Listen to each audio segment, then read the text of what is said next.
So welcome everybody to what makes a successful college application. We have a discussion panel today and we're joined by admissions counselors and recruiters from a number of different schools all around the Jersey City area, as well as Esther and Dana, who are Make the Road New Jersey College ambassadors.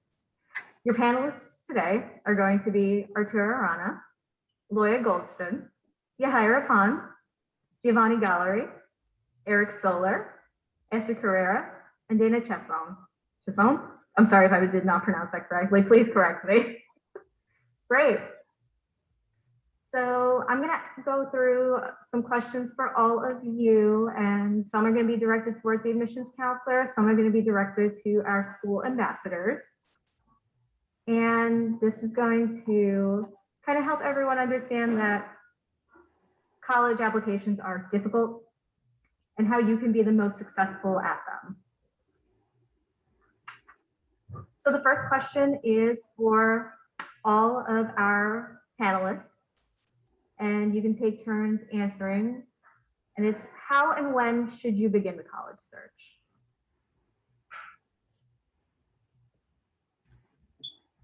Anyone can jump in and get started.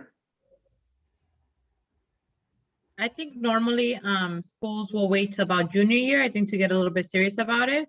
But I would say that attending college fairs early on, just to see what the diversity of institutions are out there. So if your school hosts one, if your public library like you host one, it's a great way to just make your way around. And I would say really in junior year, I think is an important year for you to then really hone down on what it is that you're going to be seeking, what type of college, small, medium, large, private, out of state, in-state, and really start getting into the nitty-gritty of, you know, what is financial aid, what is this college application process, what is a Common App, and so on and so forth. So that I always tell students, make a checklist and do your research, right? You also don't want to be applying to schools where you're looking for nursing and they don't have nursing, right? There's no point in that. Also, I think it's important to have a conversation with parents about finances so that you understand exactly where your family stands. I always tell students, I don't refrain from you applying to a school that maybe may be out of reach financially and academically, because I've seen students apply and get into schools and also get amazing awards that they weren't expecting. So I definitely would leave that on the back burner, but you should have that conversation of affordability, what scholarships means, deadlines, checklists, and then take that summer to either participate in like a pre-college program, do a virtual tour, participate in a virtual information session. I say virtual because everything seems to be virtual these days. But if you can get to the campus, because there is such a thing as, okay, do I feel safe here? Do I like this?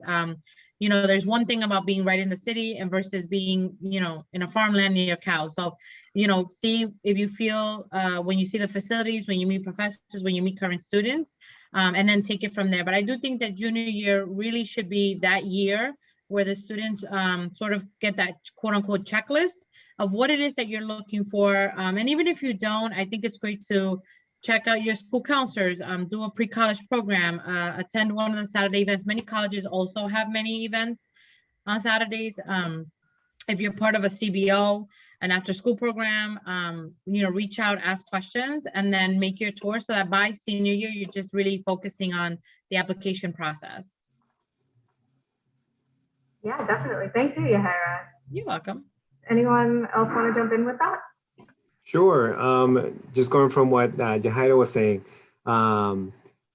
visiting campuses now virtually, you can do it virtually, you can do it in person. What that's going to allow you to do is connect with staff members from each particular school that you're looking into. You're going to connect with admissions counselors like us. You're going to connect with staff members, professors, other students. So what that's going to allow you to do is to actually see what each institution, you know, what each school offers, and if those resources and academic programs fit with your own interests. That's one of the huge benefits of being proactive and participating in activities like tours.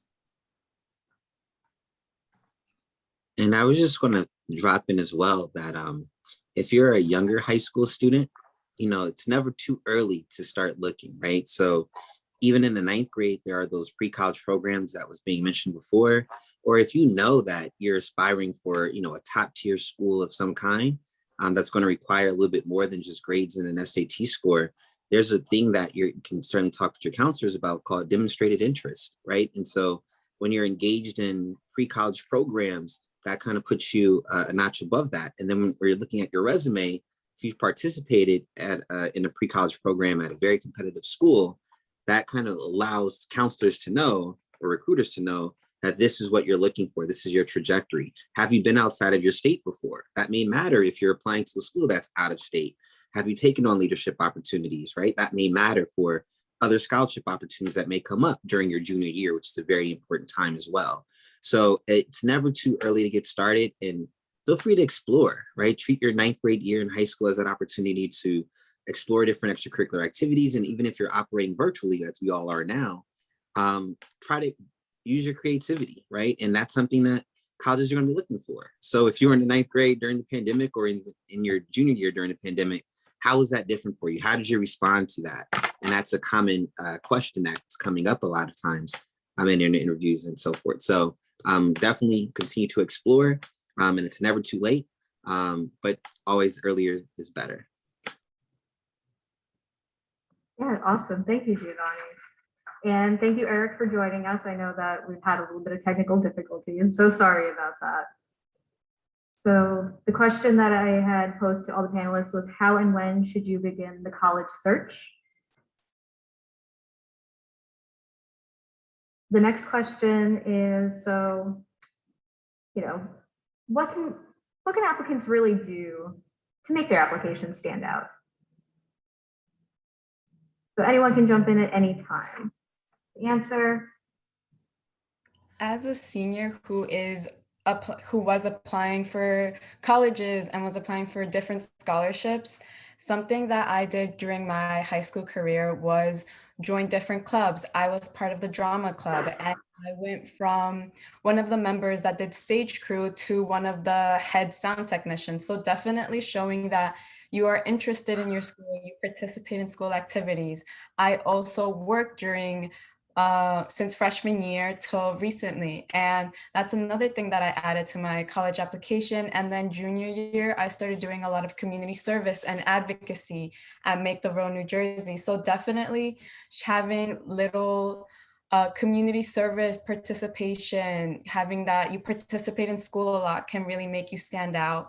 Having a really well-written essay can also show that it pretty much introduces you to the colleges, and it gives you a breakdown of who you are, and you pretty much connect with colleges. Doing like a college prep program, like the Student Success Center is holding one during spring and the summer called the College Ambassadors Institute, where we will be teaching you all of this stuff, where you learn how to apply for college, how to write an essay, look for scholarships. All of this looks really great on your college resume. At least it did for mine. And I'll definitely leave it to the admissions counselors to really go into depth about anything else.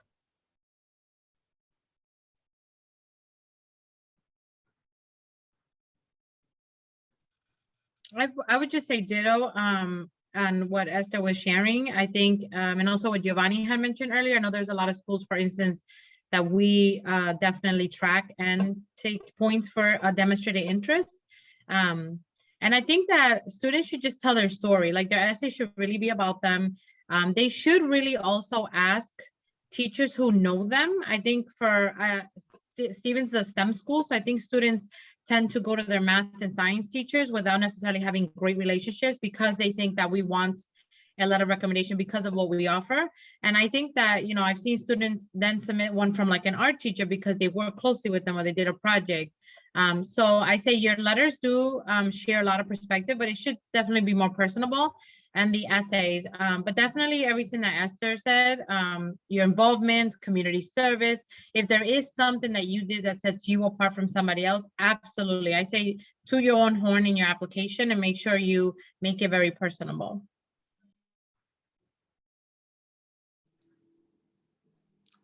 I would also say, well, the screen just went down, but but if you haven't done it yet, when the screen's back up, definitely take a screenshot of the slide, because all of us, all of us for the admissions counselors, all of our contact information is on there. So if one of our schools or all of our schools, some or all of our schools are of interest to you, or even about the college search process, we're all here as a resource. So you can contact us. You have our email. If you have any questions about our particular institution, of course, if you have a question about the process, hit us up. Again, you can't emphasize this enough. We're here as a resource. Any questions you have, this is something new for all of you, right? You guys are maybe juniors or younger than that. This is a whole new process. So there's a lot of stuff that you don't know. So, we've gone through this process before. We've asked students, several years ago, but also, every year with our applicants. And in addition to that, we can connect you. We can connect you with the specific department that you're interested in. Say you want to study, I don't know, biology, engineering, etc., education. We can connect you with a staff member who you can speak to. Right, and find out more about those programs and the resources available at the school. And just really quickly to add on to that, take advantage of the situation that we're in right now, right? In this virtual space, we go on these Zoom sessions and we try to recruit students and so forth. And a lot of times the students will have their cameras off. So one of the great ways of standing out is just having your camera on, asking questions, utilizing the chat and so forth. That allows you to stand out. So that way, when that application comes in, oh, I remember this student from this particular event and they sent this follow-up email. So there's this opportunity that's very unique to this current situation where you can stand out long before you even submit your application. And so that serves as an additional form of advocacy. And it speaks volumes, right? If you're able on a Saturday, on a nice weather Saturday at that, to spend your time here, listening to us and getting additional insight, that goes a long way. So definitely take advantage of that opportunity to, and again, if you're applying to, 13, 14, 15 schools or whatnot, identify those top 5 and do as you're doing now. Jump on an info session that they're hosting, and not just one, maybe a few of them, to let them know that you're really, really interested.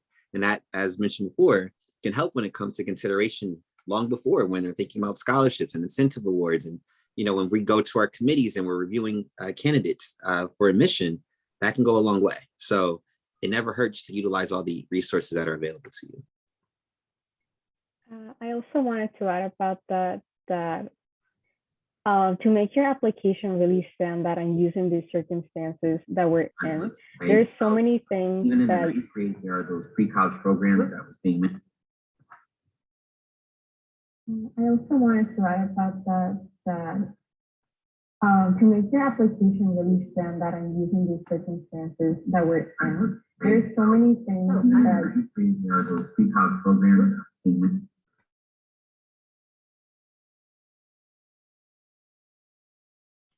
Can you hear me? Yeah, you're good now. It seems like there's some playback going, but you're fine. Go ahead. Okay, so what I was saying is that really going back to the thing about using the circumstances that we are to make your application stand out, I feel like there's so many things online that could really portray your hobbies, your interests. So maybe creating like an initiative, or maybe like a blog that shows what you like. I feel like just using what we have right now. Of course, we cannot go out and the activities that usually students do with their clubs and things like that. But if you really show that you went out of your way to show an interest, explore it, I think that's something that you could really tell in your essays, and it's going to make you stand out, because not a lot of people think of doing something, like taking the lead to do something about what they like.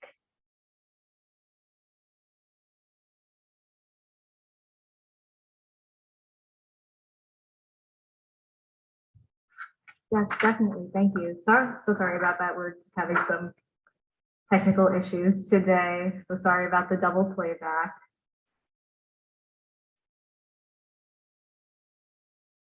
So because of that, So what's like one thing that about the admissions process that most students don't know, because we have gone through all these things, that how to make the application really stand out. But there are a lot of common things that people just don't know about the admissions process. So, and it varies school by school. So maybe let's start with some of the admissions counselors on that one.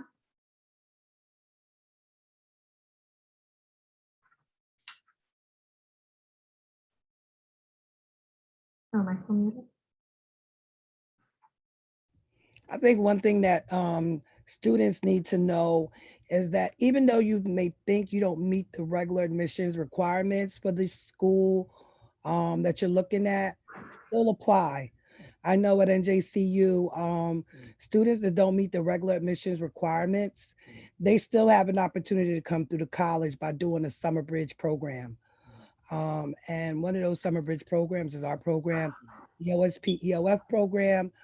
And we really provide a comprehensive summer program that assists them with bridging that gap between where they are and where they need to be so that they can be successful in their freshman fall semester and beyond. So apply anyway. And there's always, you know, programs available at it's different at every university and college. But you can always reach out to your admissions office, your EOF office for more assistance.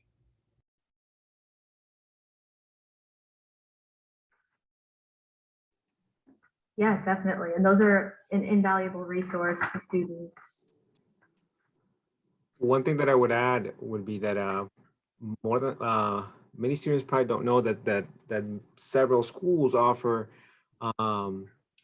admitted students day, which is when you meet with an applicant after the applicant has submitted their application, has submitted their application, meet with an admissions counselor. For example, at New Jersey City University, the applicant would meet, well, nowadays virtually, or pre-pandemic in person, and have an interview where, for example, I would meet with the student and I would review their application, their essay, their letters of recommendation, and I would ask them some questions.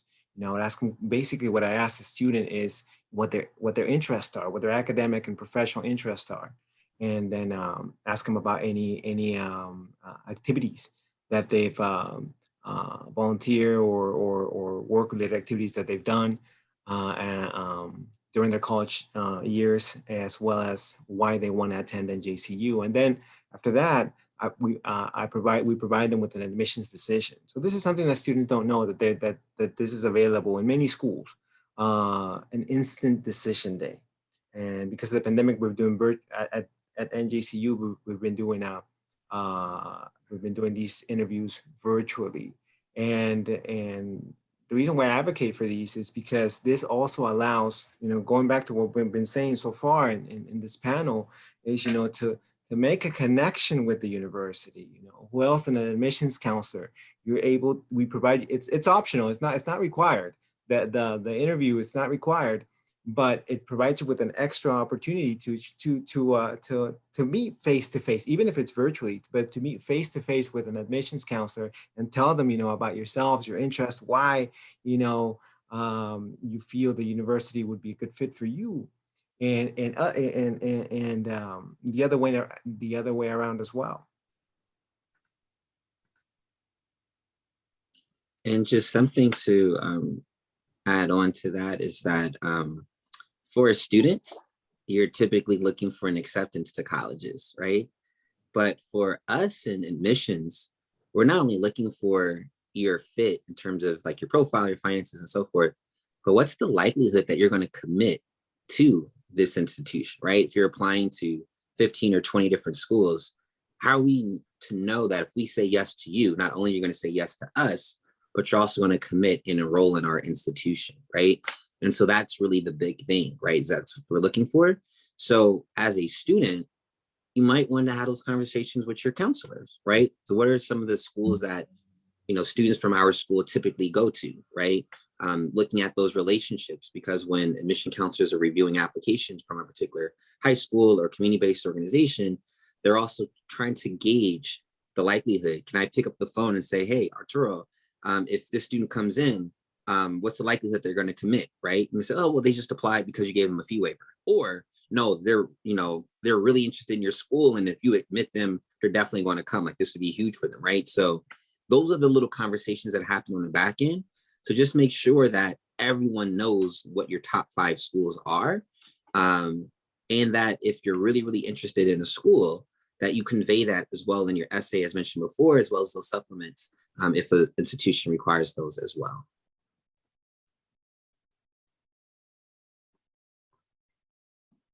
Yeah, absolutely. Oh, I think we might have lost Eric. Okay. So are there any other things that, students might not know about from the student applicant side? Like, what are things that you were surprised to find when you were applying to colleges? I always want to remind students that schools only have so many seats per major.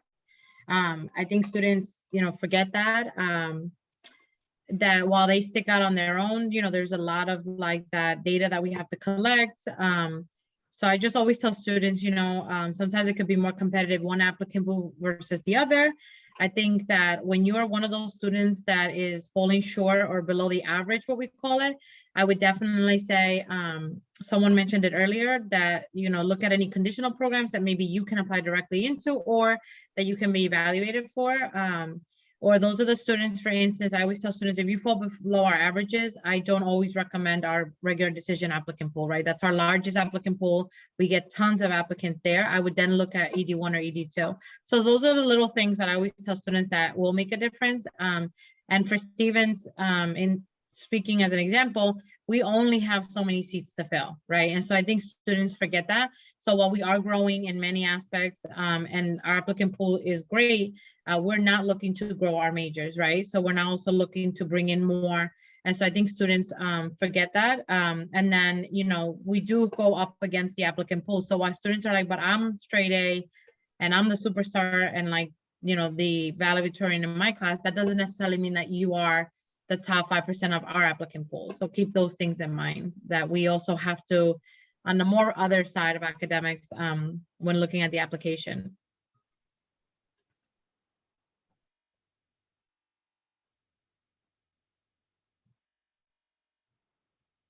Does anyone else want to jump in before I move to the next question?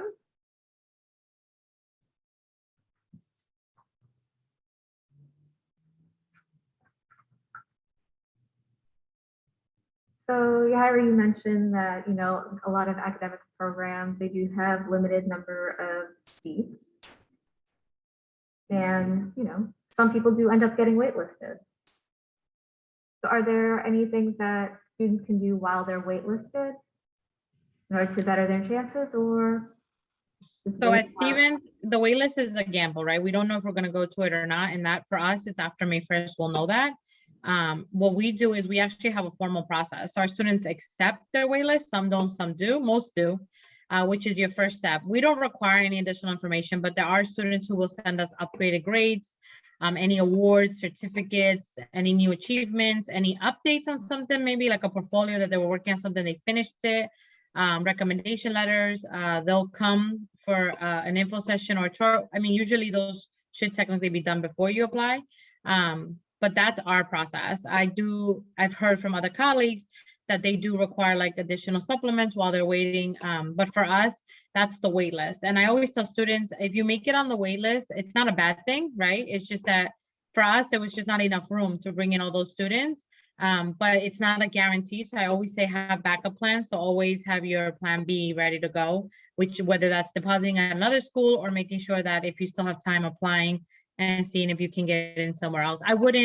What I really want to emphasize, I wouldn't wait around to see if you're going to come off the wait list or not. Because while we also put students on the wait list, doesn't mean that they will all be coming off if we do go to the wait list.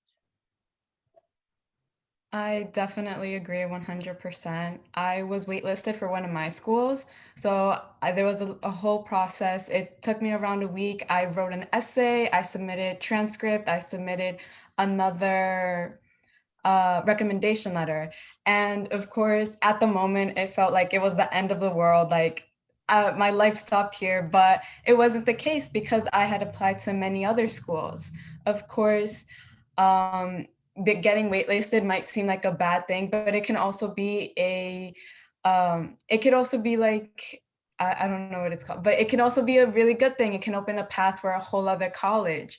So I ended up getting off the wait list, and I'm currently going to that school as well. I am going to be enrolled there in the fall. So definitely, one, don't lose hope, but also make sure to be realistic and be like, okay, there are so many more options. There are more fish in the sea, and definitely try to keep moving forward and keep trying your best. And if there is a chance that you can get into it, like sending more documents in, definitely do it, but also have an open mind and apply to other schools as well.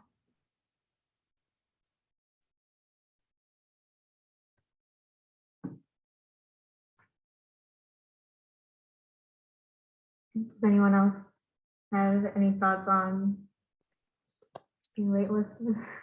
Yeah, so my school has open enrollment, which is great. And that's one of the reasons why I chose to work there. But prior to that, I served as a director of college counseling. So navigating those wait lists at different institutions, as you've heard already, about making sure that you're applying to other schools. And that's why I really drive home that top 5 school list, right? Because you kind of want to know if things don't go right this way, or what's the likelihood I can get off the wait list or whatnot. And if it's truly an institution that you're committed to, or you're going into it thinking about, if I'm accepted here, I'm definitely going, then that's certainly an institution that you want to make sure you're applying, as you heard before, either through early action or early decision. So that way they know by the type of application you submit about your level of interest.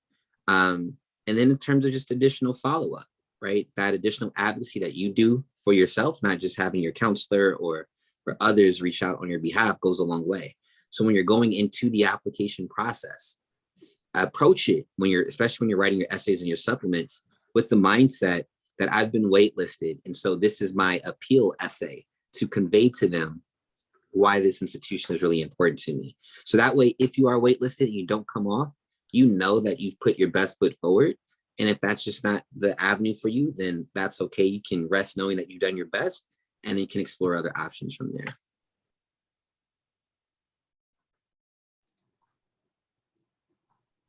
Just briefly, I would just add on that I'm assuming that many of you viewing this panel discussion are juniors, probably are juniors in high school. So you guys are on the right track, because you guys are approaching the college search process early. And like my colleague was just saying, taking advantage of early decision, it's going to increase your chances of possibly securing a spot for the school that you really want to get into.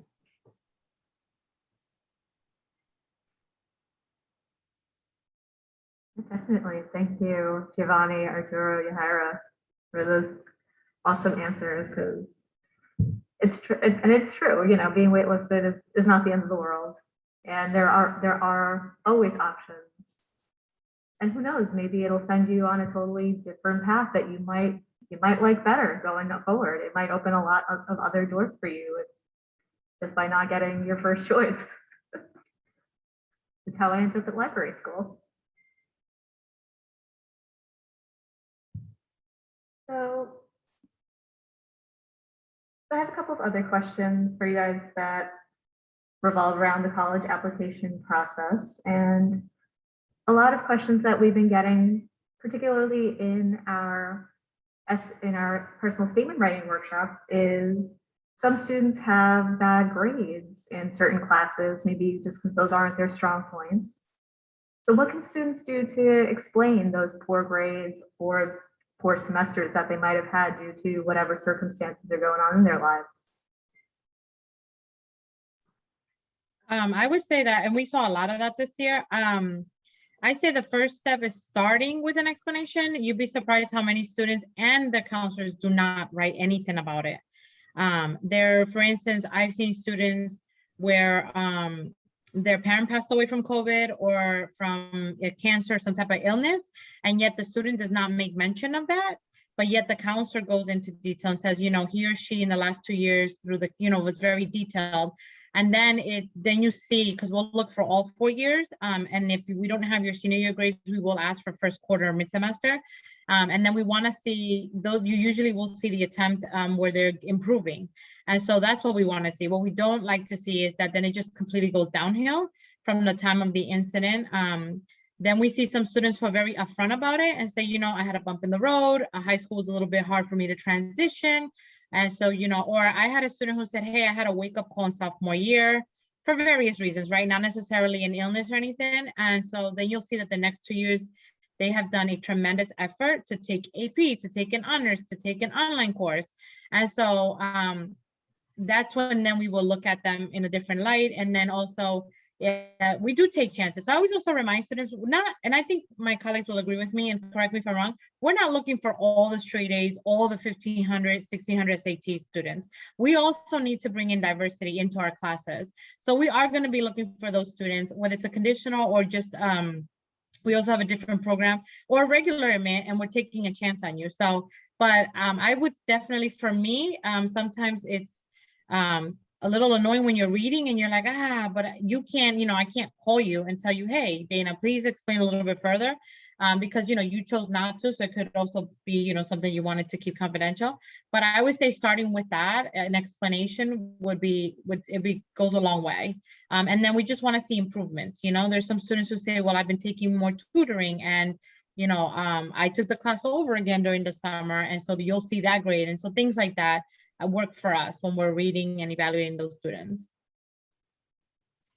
I wanted to add to that because I feel like, especially in my grade, like junior year, everyone is freaking out because classes are getting harder, right? More people are taking more APs, and the SATs and everything are starting to come back again.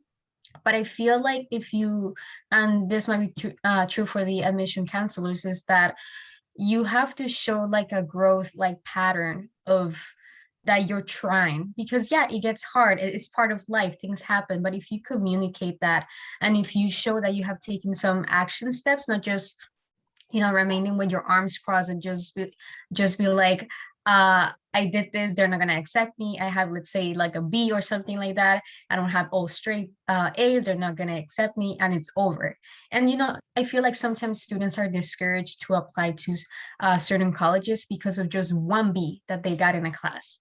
So I feel like if you also recognize that maybe if it was because you took like a more challenging class, like an AP, or in other schools, IBs and things like that, if you show that you kind of had some sort of like a pattern, like a climax of showing that you took classes, you asked for help, you got tutoring and things like that, I feel like that is going to be very beneficial for you, because it shows that you're trying and you're being responsible of your grades and trying to be better. And I guess that's what the counselors want to see, that you are working to be better.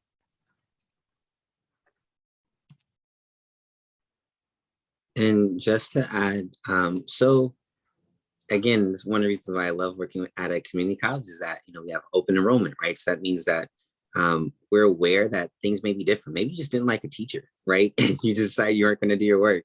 Or maybe there were things happening at home, or your laptop broke, and whatever the case may be, there's always a story.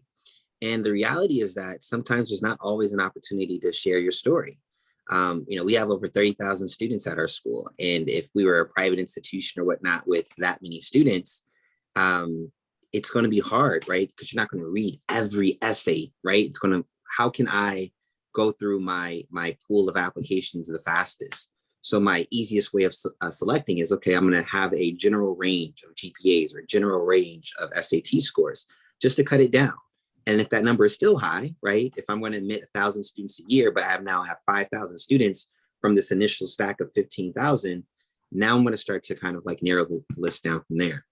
And so one of the great opportunities that we have within BMCC, and this is why I have all these flags behind me, is that our students are able to, again, when you start college, wherever you go, you're starting with a clean slate. So maybe there are some things, and someone mentioned before, you're on that upward trajectory. And maybe you knew that there was a particular school that you really, really want to go to, but your high school profile just doesn't currently align with that. But whatever, catastrophic event happened prior is out the way, you've overcome that, and now you know that you're going to start strong, you're going to have that opportunity. And so for us, that's why we celebrate these stories, and our motto is start here, go anywhere. We've had students that will go out of state, in state, that will go privates, that will go public, that will go to Ivy League institutions. And it's not just about what we do as an institution, but it's also about the individual coming in to leverage the resources that we afford them. So don't feel that, if you don't get it your first go around, or if you don't get those acceptances that you want, that's okay. There's other pathways to get there. For those of you that live in major cities, if you miss that one train, there may be another one behind it, right? So you have the express train, you have a local train, there's a variety of different ways to get to where you're going to go. And if you miss the train, you can always catch an Uber, right? So there's multiple ways of traveling. And it's the same way when it comes to your college journey, right? So your pathway to whatever degree that you want to attain, you're still going to have those opportunities to be able to do so. And again, if you feel like you're trying to oversell yourself for a particular institution, then that's why you have others that you're applying to, right? So you're going to be in the right place. And so don't worry about it, right? So just make sure, again, that you just do your best when it comes to presenting yourself on your application.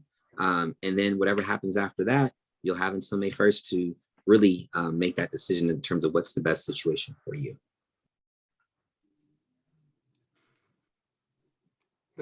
To add to that, just like Giovanni said, when you start college or university, you start with a blank slate, right? Some of you may have faced more, adversity, more struggles than others. You may have and may have impacted your academic performance. And to be honest, many of the times, a student's GPA doesn't reflect their ability. For example, me, just very briefly, me back in high school, my first 3 years of high school, I didn't do well academically. I was focused on other things. I was focused on I'll be honest, I was focused on hanging out. And then after a few events that occurred in my life, towards the middle of my junior year, it's like, whoa, what am I doing? It's like, I know I can do better than this, and I know I want to progress. I want to get a career, and that was great. But by that time, I didn't have the by that time, I turned things around, with assistance from some tutors, I remember, and a teacher. But when I graduated, I didn't have a GPA to get into to a university. I didn't. My GPA was very low. But I was able to go to my local community college, and that changed my life. To be honest, it changed my life. I'm about to complete my master's degree. It's a process. So don't let your past dictate your future, right? If that's something that you like, that you aspire to be, why not? You can do it. There's resources, there's assistance. Again, like we've been emphasizing through this panel, all of us here, are a resource for you. We all have our story. We all, are in this field because we want to be an ally for students like you.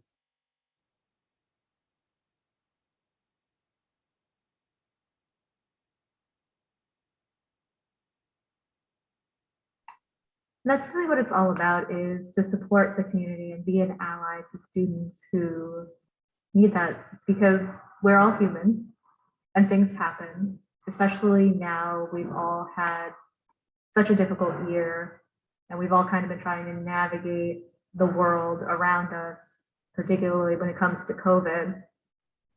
And there are a lot of circumstances that do come up in people's lives. And, we're now in this culture of self-care and self-awareness, but previously we've all been kind of told, like, don't share these things. People aren't interested in your hardships. They just want to see your successes. And we've come to learn that that's not the case. You know, people do understand, and by coming to that level of understanding with one another, we get over that and we progress and we can get ahead that way. Unfortunately, we do have to jump off of Facebook Live because there's another program at 1 p.m. But we're going to continue this discussion, and you can all join us at the Zoom link found in the event description.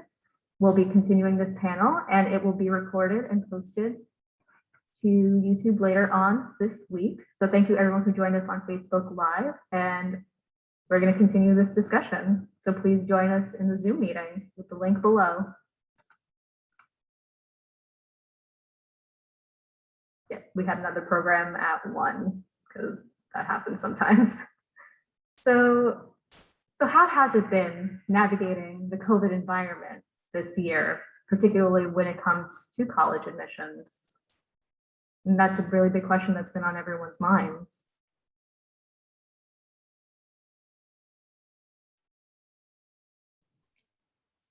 It has definitely been very different from every other school year before us.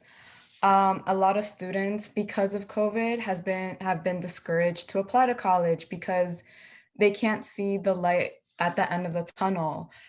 Having resources like this one, having so many allies with many counselors and having allies from various college prep programs really encourages students, and it can help them a lot. Definitely making sure that you're okay mentally, making sure that you're self-aware about what's happening, and making sure that you're in a good place to be like, okay, I want to pursue this in my future. I want to do this for my future and for myself is definitely a very big factor. Just in a time where there's not a lot of hope there, it might seem like everything is very negative. Having that little piece of hope and having an ally and having maybe a friend, a guidance counselor, a teacher, people that can just help you through this whole process is so refreshing and can push you to even achieve towards things that you didn't think of that you could achieve during such a challenging time.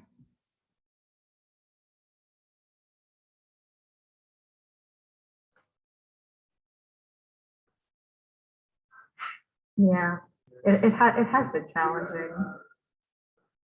Does anyone else kind of want to speak on how COVID has really been changing the face of college applications and the application process this past year? I know that I know we went test optional for the first time ever to be able to accommodate those students who weren't able to take the SAT or the ACT. And I know for next year, we're going to do it again as well. It's not a permanent policy, but I did see a lot of schools. And when I spoke to a lot of my colleagues, that there was a little bit more flexibility. But I think the interpretation from the students' point is, I'm just going to apply because it's challenging, extenuating circumstances. So I'm just going to get in. And I say that because I've had conversations where I'm like, but we still have a strategy in place, right? And we still have our academic profile and what we're requiring students. So that's interesting, those conversations. But I do see that a lot of schools were flexible. We allowed first-year freshmen based on a survey and first-year transfers to decide if they wanted to live on campus, but our upperclassmen were not on campus this year. But it's interesting, right? Because I know what that should be like. And for some students, it was okay. For other students, they didn't necessarily have the best experience, right? Because they wanted the whole college experience. But I think you need to understand that you're not going to get that, at least not now or next year, because we're still, you know, in all of this. But I do think that's flexibility. I do think we zoomed out our students, though. I think virtually in general, classes, college or community organization, I think we zoomed out our students. And I don't know that we or anybody, I think we're doing too much.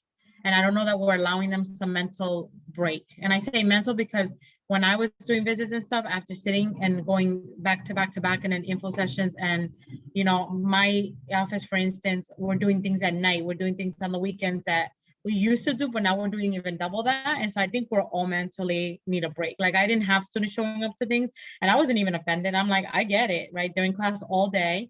And I think it's unrealistic for us to continue across the board. I think, and I'm saying this for everybody, colleges, community service organizations, councils, like I think we're expecting too much and we're all tired.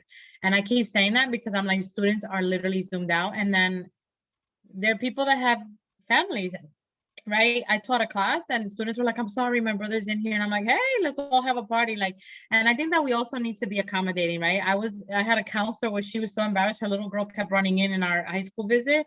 And I'm like, let her be. Like, for me, I don't take that personal. This is what we're living, right? And I think that we needed to be, and I say that because a lot of people still are now, we need to be accommodating. But I do personally think that COVID, I think each institution is doing the best that they can with the budget that they can, because this is also costing a lot of money, right? But it's also taking a lot away from our budgets. And I think that a lot of departments are being creative, right? I know for us admissions, we had to be very creative as well. Because, we are still a business, we still need to recruit students. But I think that the other part of that is that I think students are tired. I think we're tired. And while I am very hopeful and want to see the light at the end of the tunnel, like Esther had called earlier, I think that there are a lot of us who have lost that.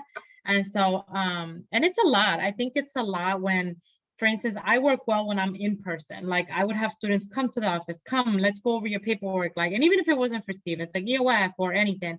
And so, I don't think it's the same when you're like, hey, yeah, sure, let's do a Zoom or let's go, let me give you a call.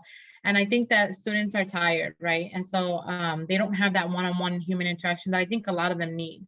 And so I think that that's the ugly and the beautiful, right? To COVID is that there were certain things that were great. And then there's certain things that I think that we need to, or needed to work on. And I just think that, I think students are tired. Yeah, I appreciate everything that was just mentioned. And also I think there's just the mindfulness, right? That not everyone's experience is equitable. Again, transitioning from the high school space into working in the college space, I already knew, right, that there are certain students every year in the high school space that were already struggling to come to school every day, right? And they also needed to have their hands held, right? Going through the process and so forth. And so not being able to engage those students in the same way is something that, I'm constantly thinking about, right? And then there's also this opportunity to kind of reimagine the process, right? Do we need to have tours? Does that still make sense? Does it make sense to have so many sessions and at the times that we do? And so my attitude over the past year and change has kind of shifted in this virtual space, right? I've built up like a Zoom stamina, if you will, right? I recognize that I don't have to deal with the commute, right? So using this as an example, right? If we were going to New Jersey and I'm leaving from New York to make that transition out there, there's the time going there and there's the time coming back. So there's more time. There's a lunch break, but now I have like regular snack breaks whenever I want to, right? So I appreciate those little things, right? So there's ways to get creative. We've done sessions where we played Jeopardy as an info session, or we've utilized Kahoot, right? So there's ways to liven it up, but I think too, we also have to really just challenge ourselves to be outside the box. Maybe we're doing, like someone mentioned before, the admitted student days. Maybe we just have to be outdoors and do those things, right? And now what's really interesting, I wouldn't say exciting, but interesting, is that a lot of students are making their decisions in preparation for May 1st based on what colleges are saying. So in New York, where there's a huge split between public and private schools, all the private schools are saying, we're going to be 100% in person this fall. And some of them have dorms, some of them have a lot more money for testing and things like that. But you can't mandate students or faculty to get the vaccine. So for all traveling on a train, that's a little nasty. But for the public colleges, we're all saying, no, we'll be 20% in person and 80% online, right? So that may matter. So if a student is saying, I want to have a particular experience, I want to be on campus, then you're going to look for those schools that are saying that you're going to be in person for the fall. And so that's part of the college selection process, right? You have to assess your own value proposition. So what makes the most sense for you? There are some students that are going to say, you know what, I'd rather just stay close to home, right? Or I'd rather have the opportunity to live in a dorm, so that way I'm at least out of my home environment and I can still just, operate from there. So there's a lot of things to consider. And, you know, you just have to really assess like what makes the most sense for you. And also as a learner, as a student, what supports do I need differently to optimize my success in a remote space than what I needed when I was operating in person? Is it high-speed internet? Is it technology? Do I need to adjust my academic and my study habits a bit? You know, do I need to lean on office hours with my professors a lot more? So there's so many things to consider and to think about, but you really want to be proactive. Not to be a hypocrite. I knew for me, coming from California to New York, that I wanted a very specific college experience with fraternities and marching bands and sports and all these other things. So I would be that student that would, you know, I would just stay at home. I'd apply later, right? I defer and take gap years and so forth. But safety matters most for me. So you also have to do that assessment with yourself. Does it matter for you to get that degree so that we can go into that profession? If you're going to be a lawyer, then, you know, you're already going to spend a good amount of time in school anyway, right? So just things that you want to consider. Again, have those conversations with your parents, have those conversations with your counselors, and make the best decision for you.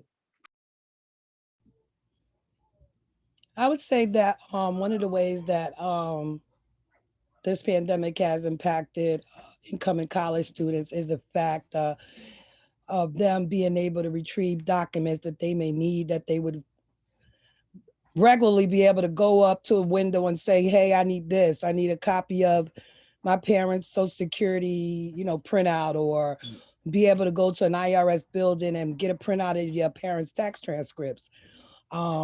Last year, they were a little, you know, last spring, they were a little bit more lenient when all of this was, you know, just starting, because everybody was still kind of trying to figure things out. I think this year, we're seeing things a little differently. You know, they're still having those same struggles of retrieving documents, especially our students that come from underserved communities already. So they already have limited access to things, and this just makes puts up that extra barrier for them.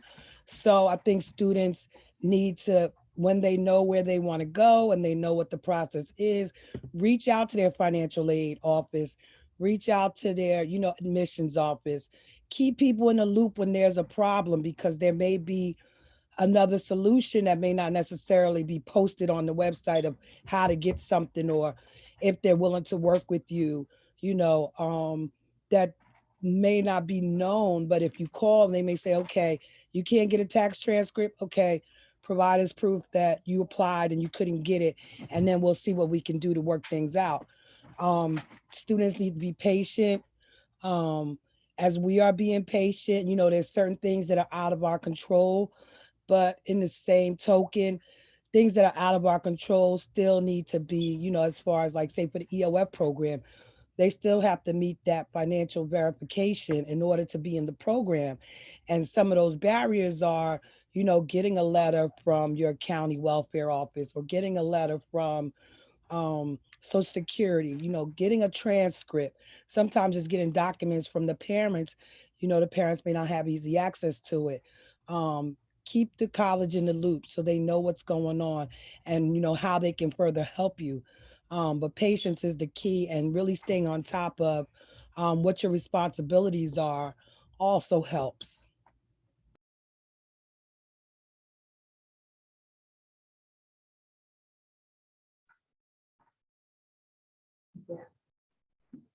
Yes, and thank you for that. And it's, you know, it's good to know that admissions offices and everyone's really kind of working through this together, because we're not alone in this, and everyone is experiencing the situation. It's not isolated.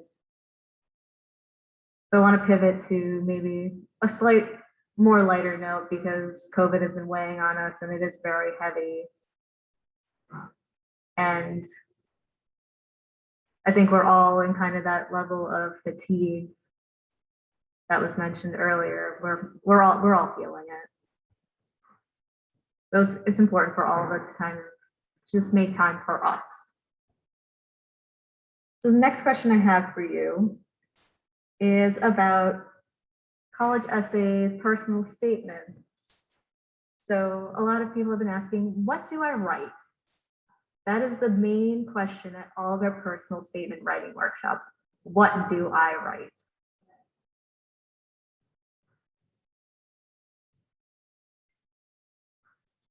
I guess I could go in that one. I feel Yeah.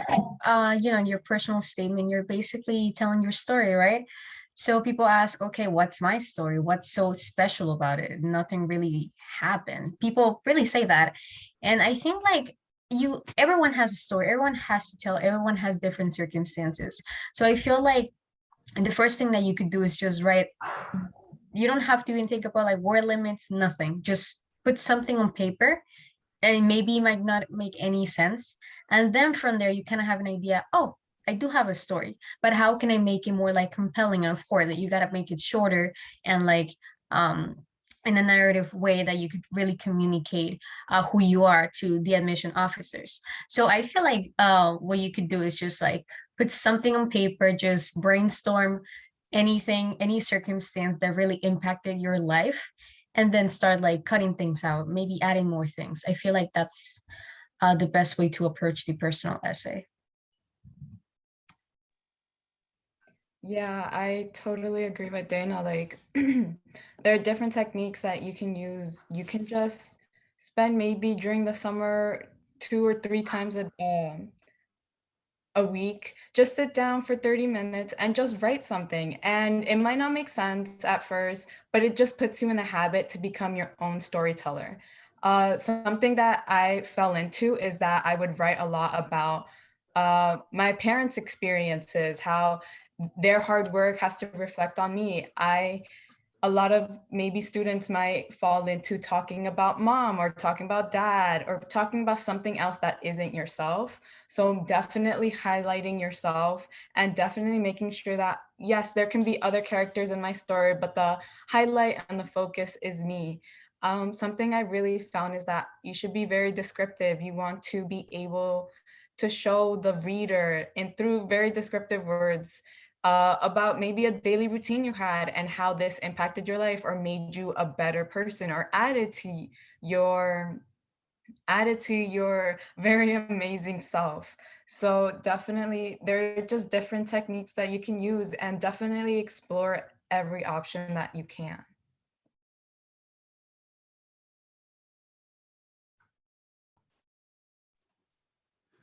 I would say that writing an essay is definitely can definitely be overwhelming. At any level, high school level, undergraduate level. Again, I think I mentioned this before. I'm doing my graduate student right now in a master's program, and it can, each essay is its whole process, and for me, it doesn't come easy. I think like most of us. Um, so what I can say is, the cool thing about the college essay, it's like Dana and Esther were saying, it's about you're writing about yourself, and the cool thing and the tough thing, right? But you're writing about yourself. And all of you, you're what, 16, 17, 18 years of age, maybe 19. All of you are young, yes, but all of you definitely have experiences. You have experiences. You've gone, several of you, if not most of you, if not all of you, have had, have gone through again adverse conditions, struggles, etc. Maybe family, personal. So and not just struggles, but also successes as well, right? So a combination of things. So all of those things are your base to go from. Uh, um, as an admissions counselor, what I've seen, as the most, what's the word, effective essays that hit home when I read it, right? It's like, I'm reading about the student, right? About them, like Esther said, not about their parents, not about their uncle, but about them. Of course, the family or other, other individuals have been part of this process, yes, but essentially it's about you. For example, right?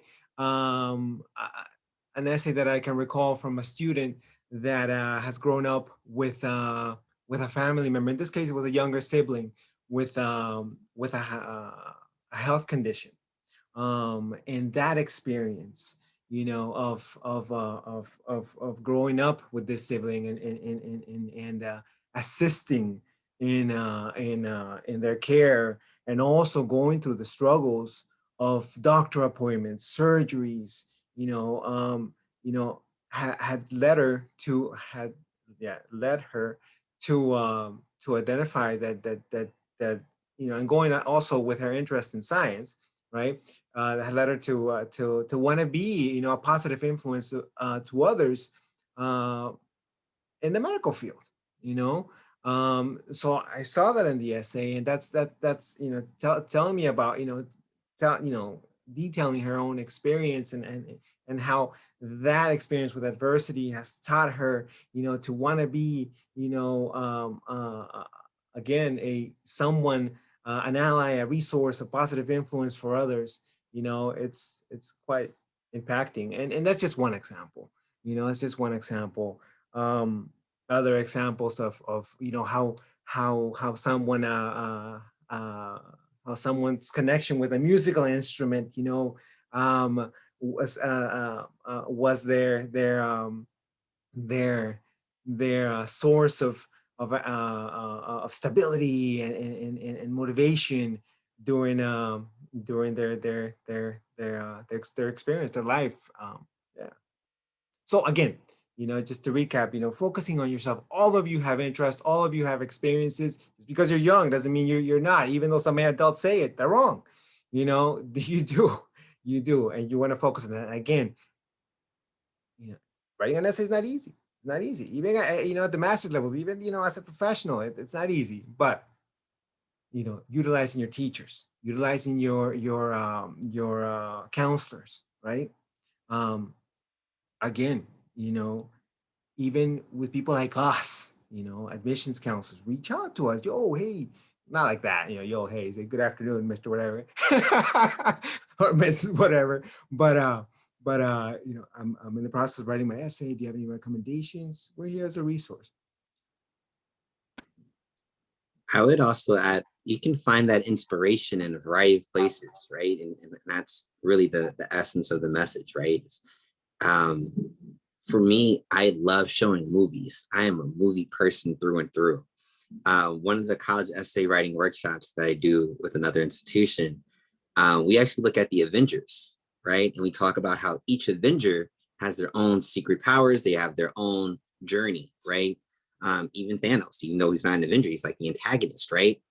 But it's this notion of Thanos had this idea that this is the only way that we could balance out the universe, right? And so it's this concept, and Iron Man had a similar idea, but it's this notion of how do we go about it, right? And so college is the same way. Everyone's applying to college, but why is your journey unique to you? What are your superpowers, right?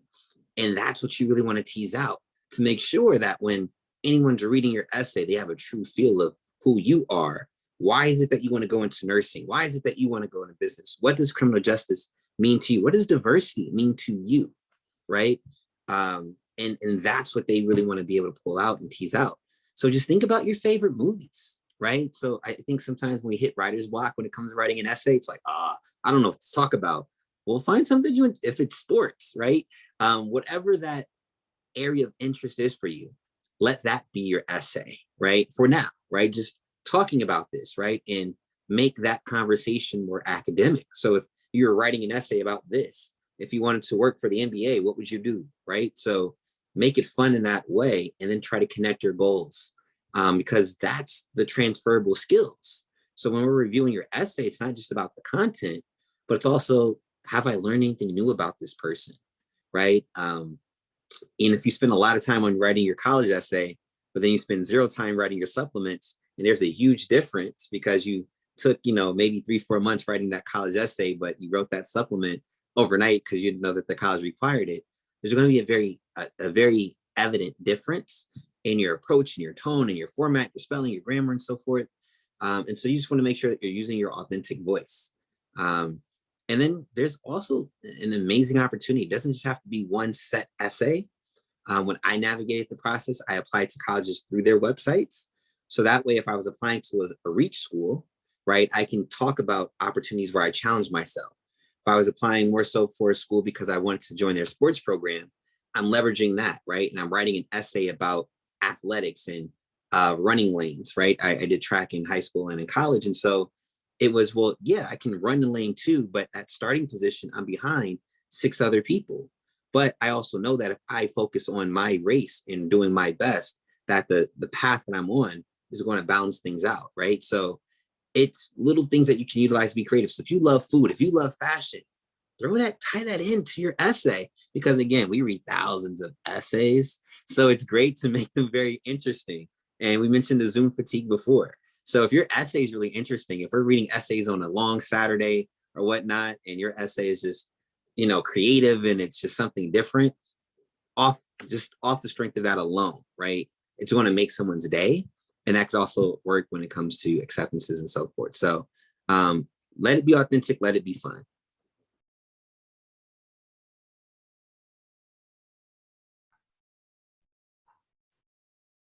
Yeah, that leads to my next question, which is how do you get past the writer's block of starting? Because that's always the biggest hurdle, is the writer's block. How do you get from my brain is empty and I just can't, to here's a story, here's where I'm going to tell it, how am I going to tell it? Well, I mean, the Common App and several applications offer options for you to choose from, and I think that that's a starting way. I think, I don't know if it was Esther or Dana who had mentioned earlier, just write something, right? Any thought that comes to mind, because there is that free, the option, I call the free option, where you can just select what you want to write about.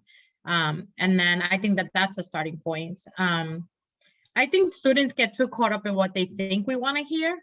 But Giovanni just gave some amazing examples. And I think that show us why you are who you are. I have students who have shared, who are undocumented, have shared that experience of how that whole journey. I have students who've come here and what that first flight felt like, right? And then coming out and looking at your city and it's not what they dreamt of. And then, I have other students who, some are a little way, I call it creative. I get where they're coming from. Sometimes I have to read it several times to get it. It's a little different. But I had a kid who compared his life stages of high school based on a Chipotle bowl. Like, the steak was like, it's just, and to me, it's, that was his way of being creative and thinking outside the box. And, at the end, I get it. He loved Chipotle, but I thought it was cool, pretty cool for how he can tell his story. And then I have personally had some students who are like, can you help me write? And technically I can't if you're applying to my institution, but I would say just jot down some things of who you are, right? Students who love, like Giovanni said, football, and I look forward to Super Bowl Sunday. It's the only time my family gets together. It's the only time that I can pick out. Like, okay, that's great. That also shares. And then I guess for me would be that you can start with some of the options that are there and then just start jotting down some notes. I also want to just say that we don't need an essay to be 6, 7, 8 pages long. I had one of those this year and I was like, whoa. We're also reading, I don't know my other colleagues, but we still read actually manually, literally every application, we still read them. And so I will tell you that by the time I get through the second or third page, I lost interest. And so it's hard to keep yourself focused. I'm not saying that they should also be like 2 sentences long, but I have seen, believe it or not, I did have one student, I counted. I was 5 sentences, got to the point, offered so much. I had to reread it just in case, but I was like, wow, okay, great. Like, and I didn't take that as, oh, he was lazy or not. I thought he definitely was in depth and he said we had the same 5 sentences. And I get that comes easy to some students and I get that other students struggle. Then I would just say, then reach out to your teachers, talk about maybe something you already wrote in English class and now you want to share with us, a poem or something. We can take that as well. And I would say that that's just some suggestions.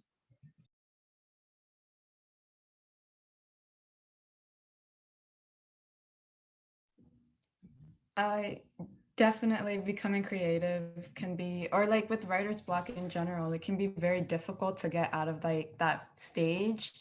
I helped a student with their essay, and during their essay, we didn't know exactly what route she wanted to take. She didn't know if she wanted to write about one experience in her life or another. So what she did was she grabbed song lyrics, she would put them in her essay, and then she would explain how that song lyrics related to her life in a short 2-paragraph chunk, and then the next line would be another song lyrics, and then explaining why she felt this way or her experiences that led her to relate so deeply with the lyrics. So definitely being creative, using, if you're really into poetry or into plays or musicals, anything like that, you can definitely incorporate that because it shows depth. It shows that, oh wow, this person has various experiences and is also interested in music or in the musical or in plays. So definitely showing creativity, and just something as simple as a lyrics that you're really compelled to can be something new and creative.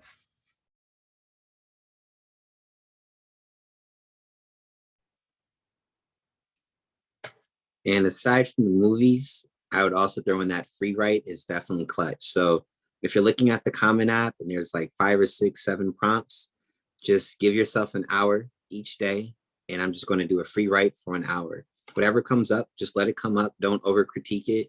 Just let it flow. And then after you finish a week of doing that, just read them over. Which one felt most natural for you?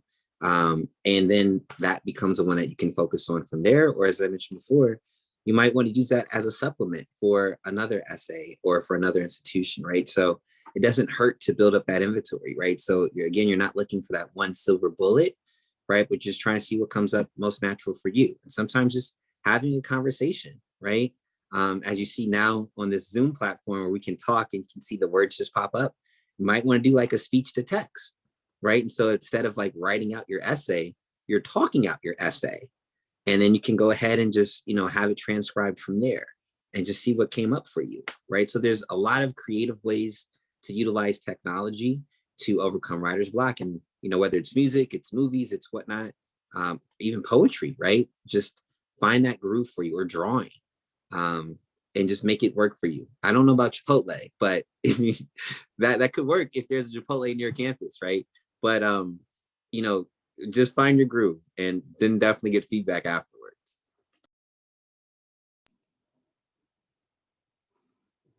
Yes, in terms of feedback, well, those are awesome suggestions. But and in terms of like after you have your draft, right, getting that feedback is huge. A suggestion is to have your drafts proofread by someone you trust, a teacher, a counselor, because when you're writing your essay, it's going to include, many cases, it's going to include many personal. It might include some personal, some very personal things about you. So you want to pick somebody you trust, a teacher, a counselor, and then it's gonna help you with the grammar, with also the flow of the essay. It's gonna make your essay nothing but stronger. I also wanted to add something in terms of like the structure of your essay. I don't know, maybe the admission counselors kind of could explain more on this, what you guys really are looking for when you're like reading the essay. Is that I feel like there's some, I have noticed it, that some students, they choose a topic that is very like hard and everything, and they just dwell on saying like complaining in a way, and that's just the essay. So I feel like when you're choosing something in a way kind of hard to talk about, a little negative in the sense because it affected you and it really um yeah, it was a very important part of your life. But I feel like when you're doing that, you have to go like full circle and really show there was this issue, right? What did you do with that? And what steps, action steps did you take? And what did you learn from the experience? I feel like some students just, I've seen several essays, they did just say that, oh, I had to go through this happened, and that was the essay. And really, you're just like, okay, what did you learn? How did you grow from this? So I don't know if that's something that is very important, like, kind of go full circle in your essay.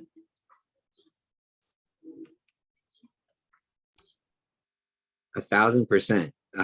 Those are actually the questions that when I was in a high school space, I had my students work through, right? So like the first draft was, give me a topic, right? And then the next step was, okay, so this is what you wrote about, but how does this connect to your college journey, right? And what are you trying to convey? I had a student who wrote about high heels. I said, okay.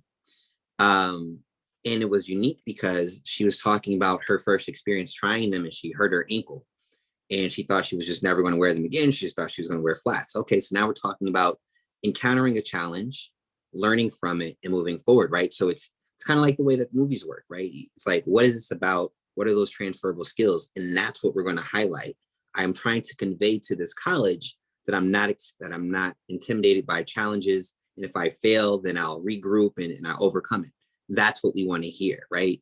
So if you're looking at like a percentage breakdown, maybe 20% of that is like the actual incident. But then like the next 30 is like, tell me about what you learned from that. And then 50% of that is, how's that now going to help you in college, right? So that is the format that I typically give students when they're applying, so that we're not so caught up on the what, but it's the so what, right? And why is this relevant? I had another student who did one about playing basketball. And the irony is that he was not a good basketball player. But that's what the essay was about, was the fact that he sucked horribly, didn't really play, right? But he showed up every day on time for practice, because it's easy to do the things that you're great at. But he was intentionally taking something that he was horrible in and continuing to make that effort. And that's what we focused on for his essay. So literally, it's not so much about what you write about, but it's how you tell that story and what you're trying to convey to those colleges. So college is going to be a new environment. I knew that basketball was going to be a new environment, and I wasn't going to do well in it, but I didn't succumb to that. I stepped up, I took it on, I took advantage of all the resources available to me. So that way I might not have been the best player, but I was certainly better than what I was when I first started, right? And that's the goal, right? Show that story of progress, even mini victories, right? So however you can spin it, but just make sure that you're making those connections just as the way that you just said. So that is totally fine. And I should point out that the Jersey City Free Public Library College Readiness Team is always here to help you with your personal statements. We hold personal statement writing workshops the third Wednesday of every month. Bring nothing, bring everything, bring these crazy stories that happen to you, and we'll help you turn that into a personal statement, because it's just about telling your story, and we'll help you get from point A to point B to a finished product, and we'll do it together. And I'd also like to plug Purdue OWL, which is the online writing lab, which will tell you everything you need to know about any kind of writing for any level of academia that you will ever want in your life. It is an invaluable resource. I tell everyone about it. Use Purdue OWL, please. And subsequently, another question that we got on this subject is, what college essay topics should I avoid?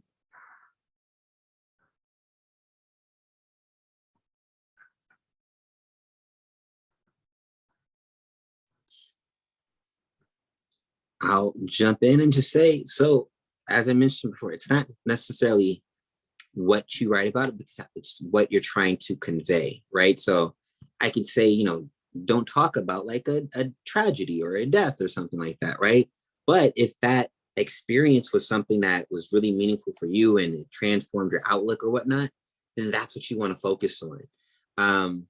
But now if you're applying to an institution that prides itself on diversity, and you're articulating some things that are opposite of that, then yeah, you might want to stay away from it. Or if that's true to who you are, that's totally okay. You might just want to do more research on the type of institution you're applying to, right? So I often encourage just to not write an essay that contradicts the mission statement of the institution that you're applying to. So that's the best way to put it, right?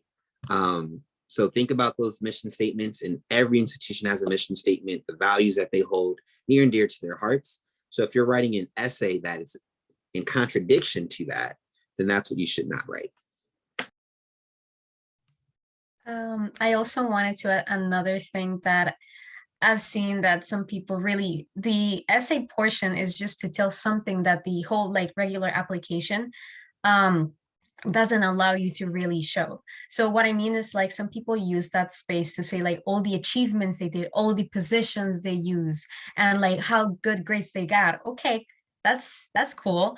But in the application, you already said that. The admission officers already know that. They know that you're a great student, that you have worked hard. It shows in your grades. Maybe in your rec letters, it shows that you're a very committed student. But in the personal essay, you want to show like, what are you outside of the classroom?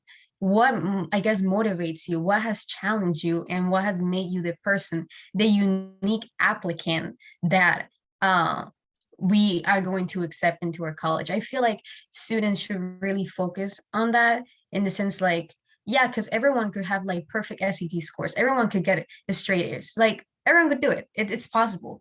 But what makes you you? Or in this case, like, what makes me Dana, and what makes me Esther? What makes us a competitive applicant? What makes us stand out from the crowd? And the essay is the one that really makes the difference, I think, in my opinion.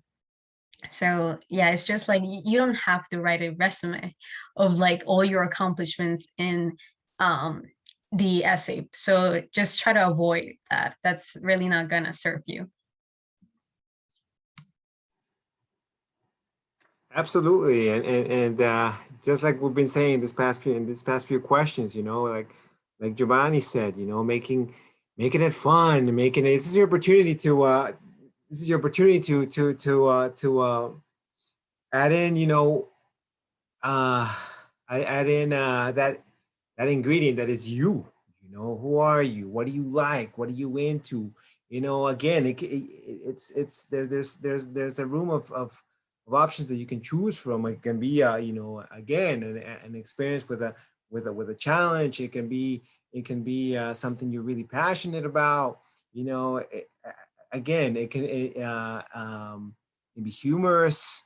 As long as as long as it's again, like Giovanni said, it's keeping it, we're keeping it respectful, keeping it appropriate, right? All the I don't like this word too much, but all the common sense, right? All the yeah.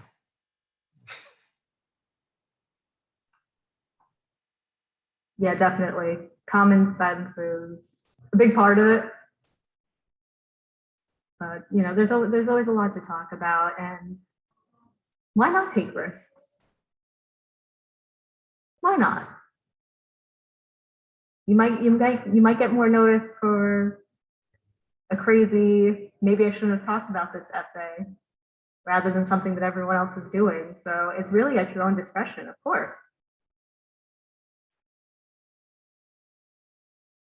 So my next question is actually for Dina and Esther, which is, what have you learned mentoring college applicants, like your peers? What have you learned being ambassadors for Make the Road, New Jersey?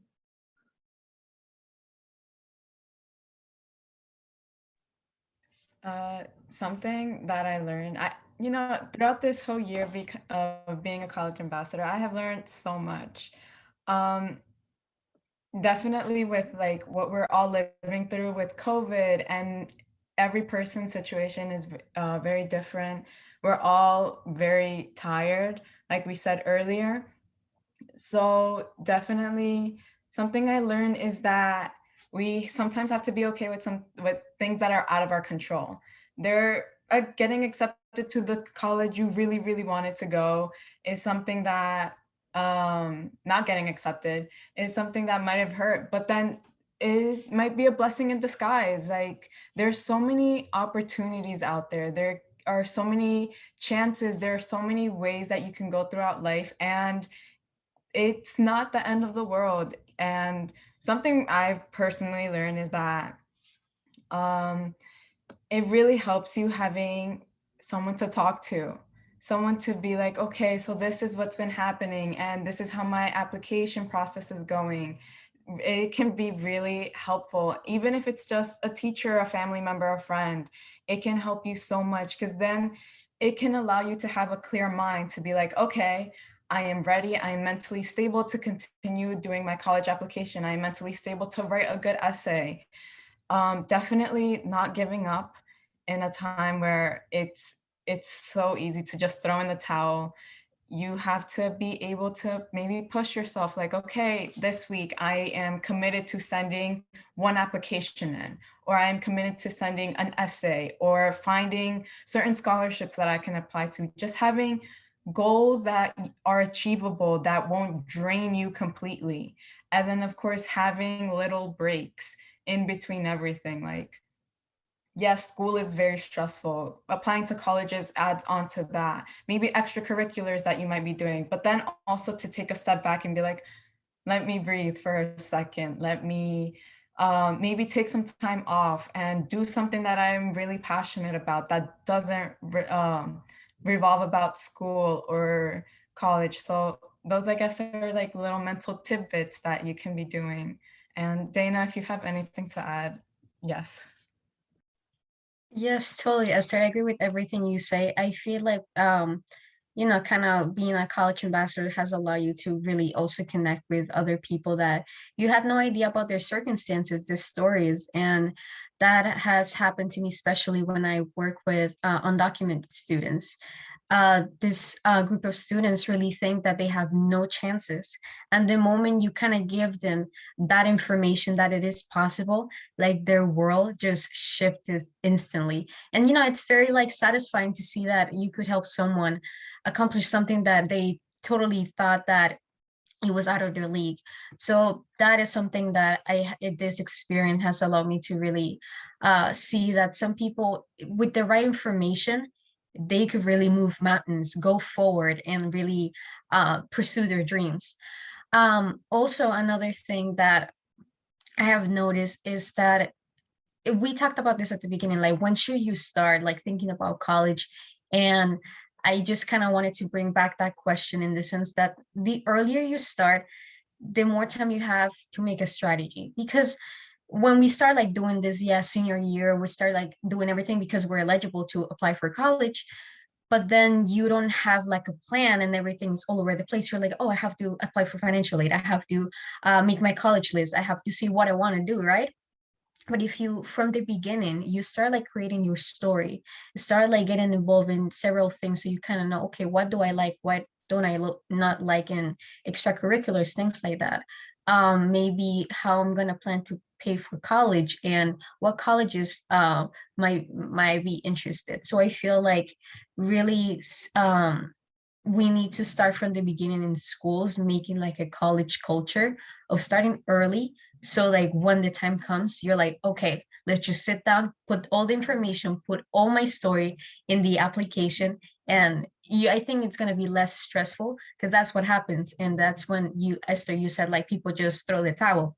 Yes, right now the circumstances terrible, but add to the fact that you had no idea you had to get so many things prepared to get this application started. So if from schools, I think that's the best place really, because some of us are like first generation students. So our parents are like, we are on the same page. So in schools, really starting saying, okay, guys, you have to start thinking of this, and really giving us resources like, the College Ambassadors program, or really having workshops after school, even in freshman year, just kind of start thinking about it. So when you're in senior year, you have a plan. I think that's the most important thing. And what I have noticed by being a college ambassador, that some people really had no idea of anything. And it's kind of sad because they could have, started in like working on their interests, but really they just thought the school was about getting good grades and that's it. But I feel like exploring yourself and what you like, doing things outside of the classroom, it's also very important. So that's something that this program has allowed me to see and really understand.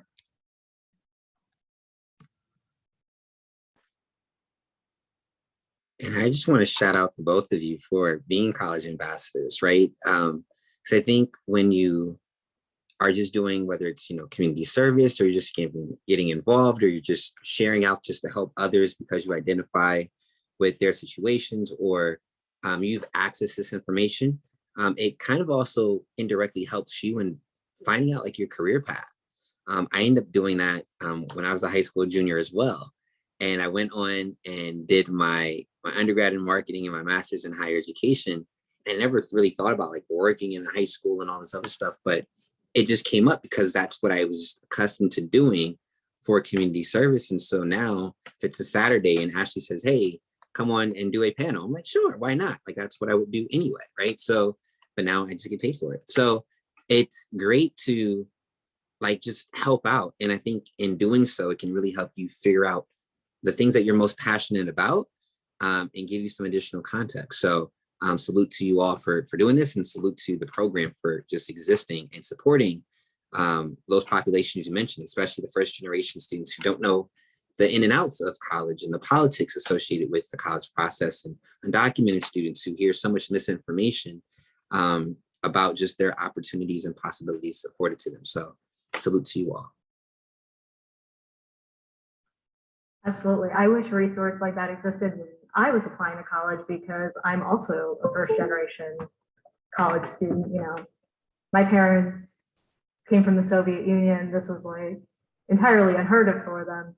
Financial aid, college applications, they were just as lost as I was.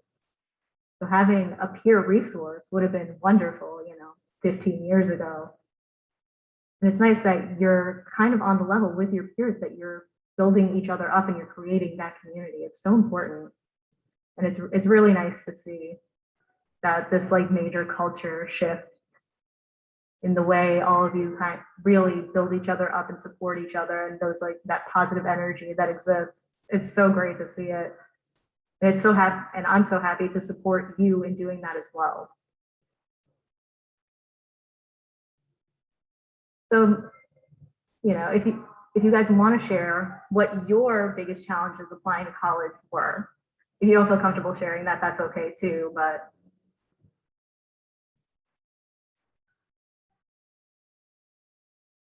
this question's open to everyone. Everyone had challenges applying to college. We're all human. Listen, I can talk for days, so I'm just trying to allow others to go. So no worries. But as I mentioned before, I'm from California, and you know, there were a lot of challenges that I had in my experience. I was taking care of my mother and my older sister while I was in high school and working and other things.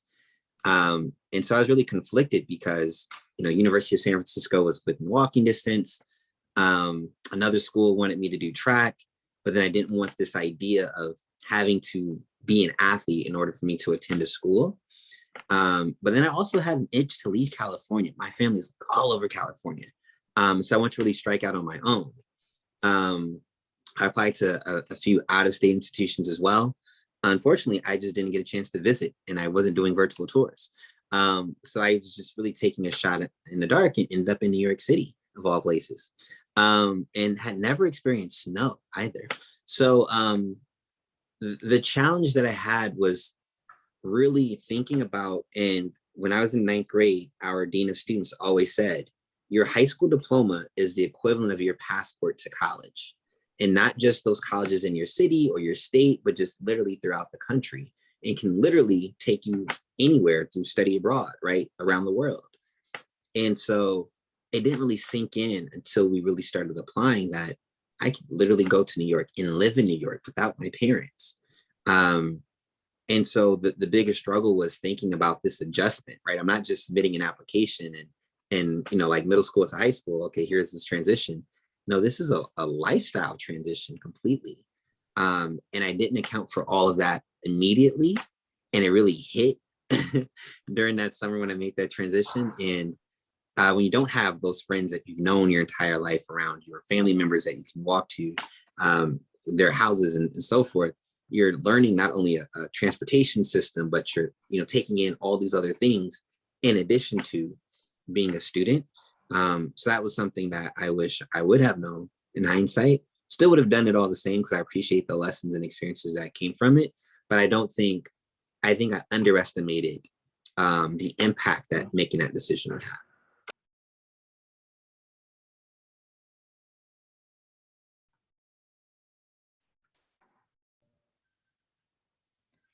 I think as a student, my parents came here, immigrated here from Ecuador, and they Same thing as you, Ashley. They didn't know what financial aid was.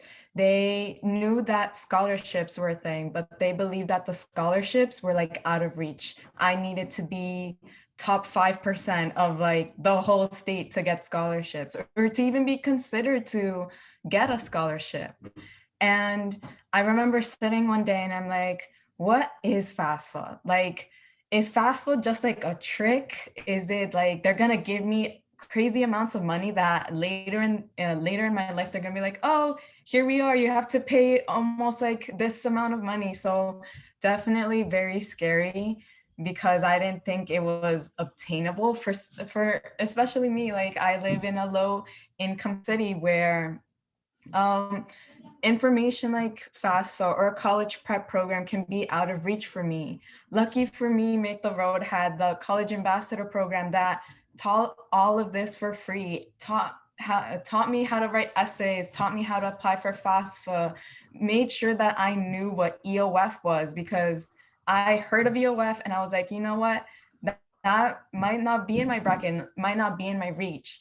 So it was definitely hard because I lacked this information. I wasn't really introduced this information at my high school. So that was one of my biggest challenges, but I am so happy that I am in the place that I am today, that I pushed all these negative intrusive thoughts aside and was like, you know what? FAFSA isn't something that they're just gonna pull out of that they're just gonna pop up one day like, hey, you need to pay this because you studied like 15 years ago. EOF was something reachable. College prep programs that were for free were reachable for me. So I'm definitely so happy that all of my intrusive thoughts I decided to push through them, and I finally am in a place where I can make my parents proud, like all their sacrifices from coming from a foreign country here is definitely a big change. And now I'm going to college, which is something that I'm so happy and proud of. So those were basically, yeah, my challenges.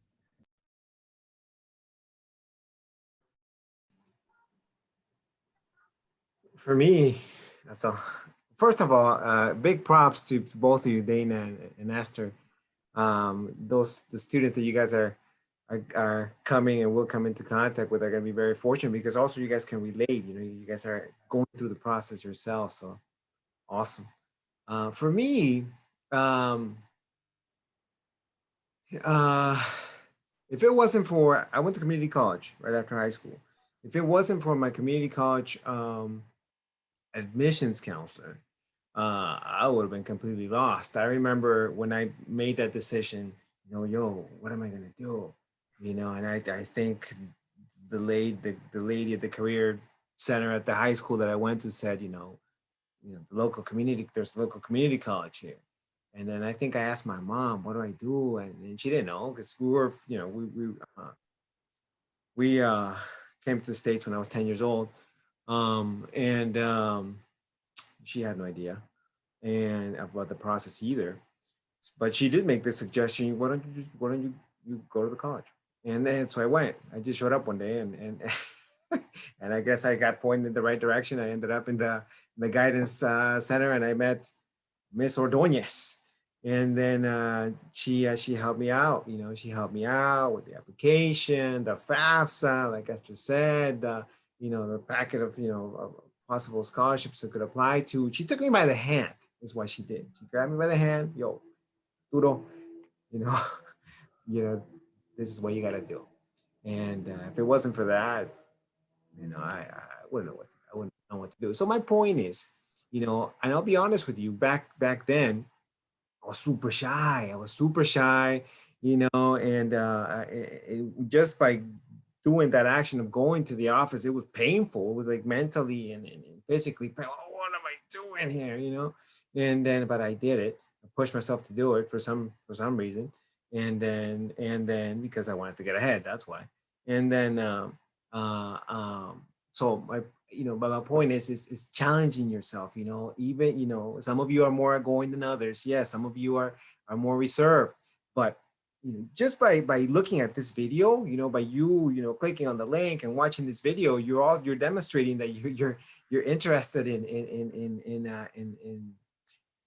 in and taking, participating in some type of program that is going to get you to the goal where you want to go. Even if you're not set on a particular major, you have interests and you've identified that you want to, you want to become some kind of professional. So challenging yourself, it's like, asking questions. I know this is very repetitive. I think I've been saying it along the presentation, but utilizing people like us, right? Like Esther, Dana, and Giovanni, Miss Golston, Miss Dale, as a resource, no question, this is very, simple saying, but no questions, it's a dumb question, just, you don't know anything about the process. It's normal. Ask us, reach out to us. Send us an email. Hey, Arturo, Mr. Arana, Arturo, whatever. To be frank, I don't know what the, I don't know what the next step is, but I am interested in this, and this. I would love to speak with you. We can set up a Zoom call. We can set up a phone call. We can set up a, not in person yet, but we can communicate via text, via email. If you want to include your parents or an adult you trust, we can do that as well. In my case, just a plug, I speak Spanish, so if you feel more comfortable in that language, more definitely, I would definitely be more than glad to chat with you in español también.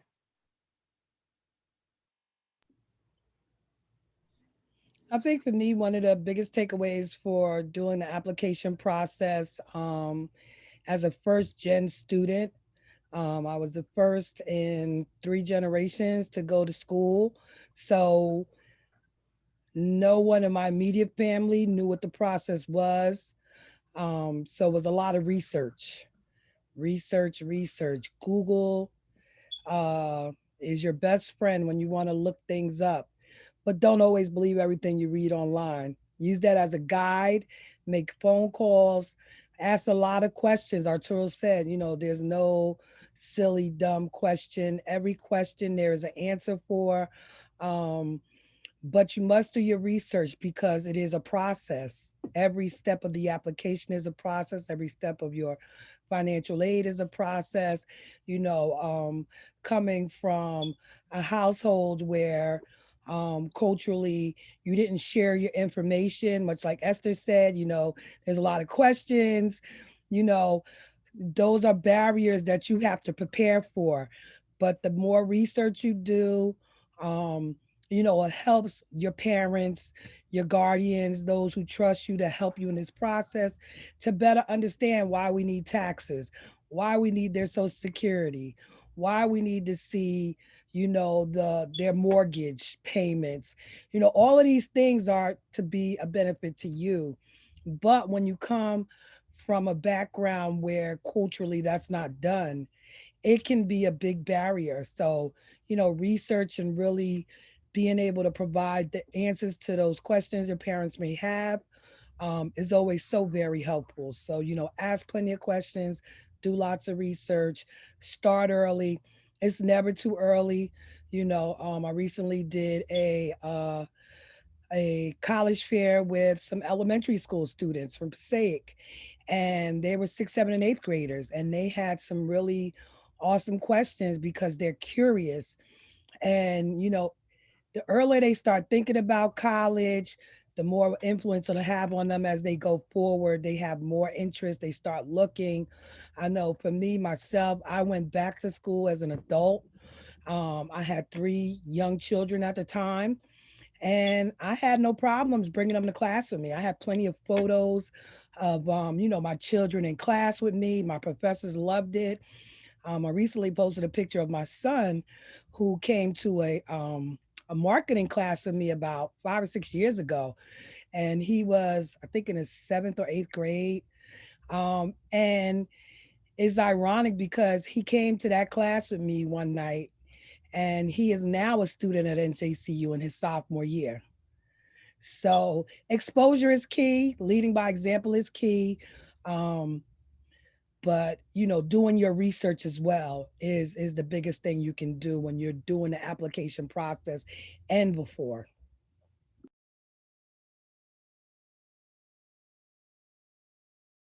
Yeah, thank you, Loda. I love it. You should share those photos with us sometime.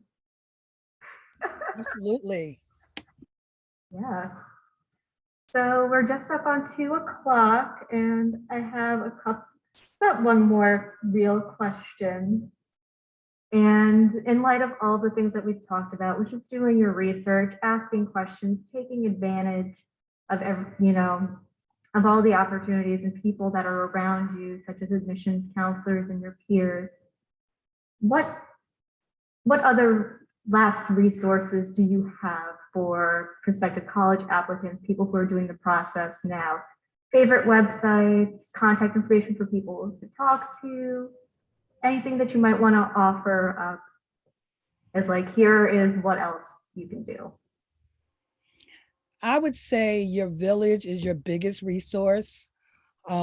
People in your community, people in your church, your local public library, your village is really going to help you through the process, because what somebody at your church may know, may help you. Somebody at the library may say, oh, I know this person.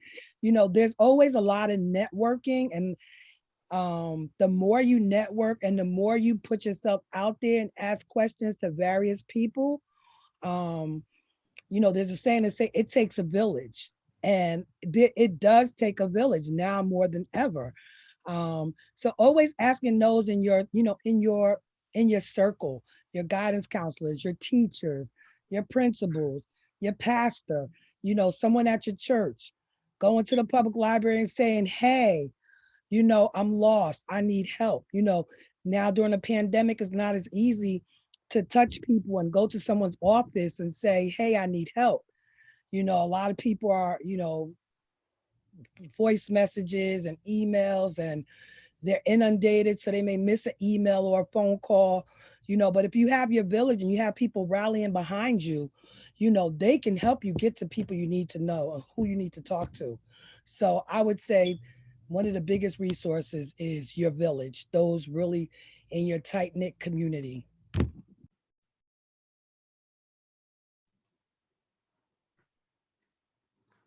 I would say to definitely utilize going from your village is and part of that village is your school counselors, your teachers. I know right now it's a tough time, especially being virtual. But taking that, I know it can be very challenging from experience. I struggled, with taking that step to back then there was no email, but to approaching the the individual.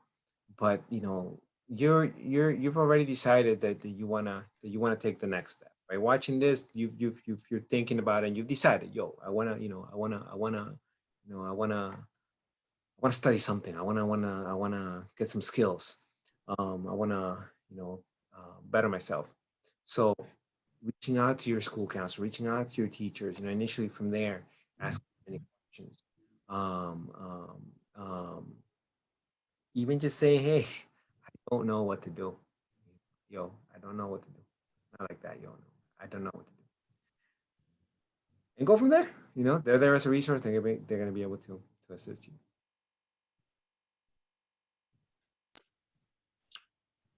I heard Jersey has a really great public library that you can use. But other websites as well.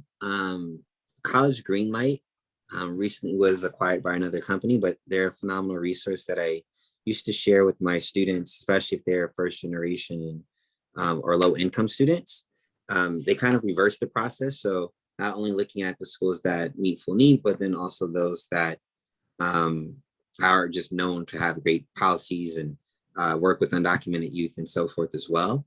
And that's often how I navigated the process with my students, was talking first about where they were financially. And then if you're familiar with the EOF program, you kind of understand how that could impact the academic profile for the schools that you'd be looking into. So making sure that the students have that understanding going into it, certainly important. Other resources, College Board, Big Future.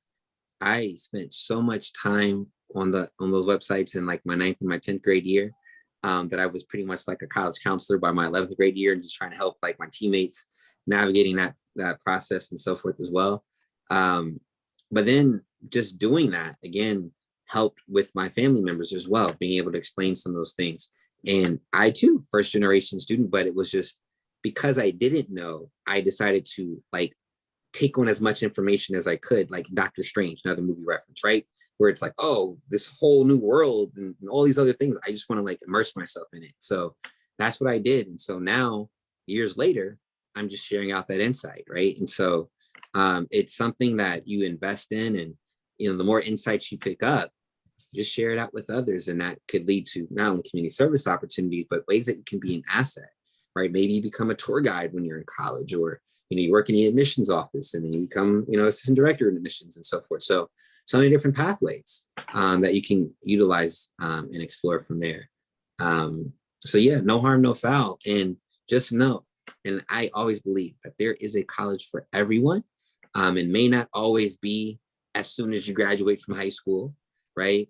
It may not always be before your 20s and so forth, but there is one out there, right? And there's colleges for culinary and automotive and just anything you can think of, literally, for rapping, for fashion, like anything. So take advantage of the system that we have in this country where, there is aid available. We also have aid available for international students who are not born here, right? And so there's always a way to figure it out, but the more conversations you have, which has already been said, the more options you'll learn about that you can then explore and utilize. Definitely taking a hold of what your community has to offer. And even for undocumented students in New Jersey, we have HESA, the alternative aid application. If you can't exactly apply for FAFSA, you can apply for HESA. A little promo here, you can totally apply for the College Ambassador Program. You can go on the Make the Roads Instagram page. It's at Make the Road New Jersey. And you can totally DM us and ask if you can still join the College Ambassador Program. So definitely that, just grasping onto these opportunities and making sure you're taking the most out of everything can really help you in the long run. It can really help you, and you'll just be educated. And even if you can even educate your peers, your family members who might not know about the college application process. You can definitely take this information and spread it and make sure everybody knows about it. Yes, Esther. So you guys know, like, knowledge is power. And I feel like the more you start talking about these things, the more you're gonna be well prepared to make your plan, your strategy, and you have everything done. So this spring break, we're gonna have our spring preview, which is just like a couple of days during spring break that we're gonna basically give you like a workshop, a training of the different things that you should start thinking about, giving you some helping the terminology, the things that you're gonna be expecting. So I feel you guys should take advantage of the opportunity.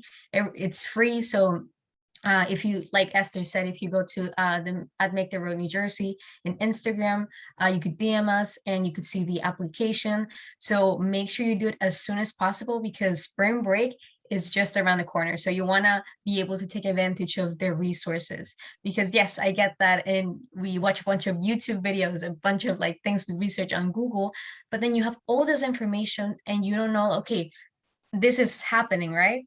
But how do I take that information and apply it to myself? Because everyone has different circumstances. So this program really, it's an opportunity for you to get your personalized college strategy. And I feel like that's the one that really makes the difference. So guys, no brainer. So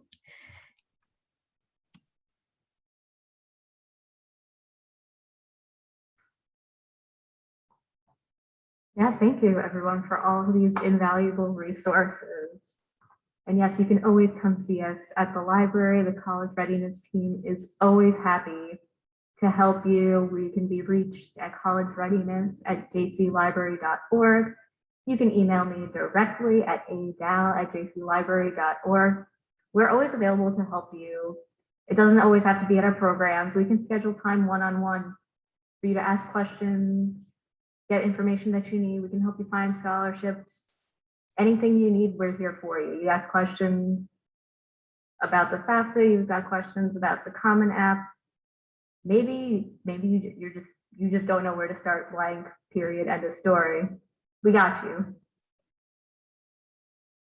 So does anyone have anything else that they want to add? Anything you want to share before we wrap up for the day? I just want to say that for everyone listening to this, it is possible to go to college. It is overwhelming, yes, but just with the right information, you could do it. So guys, you can go to college.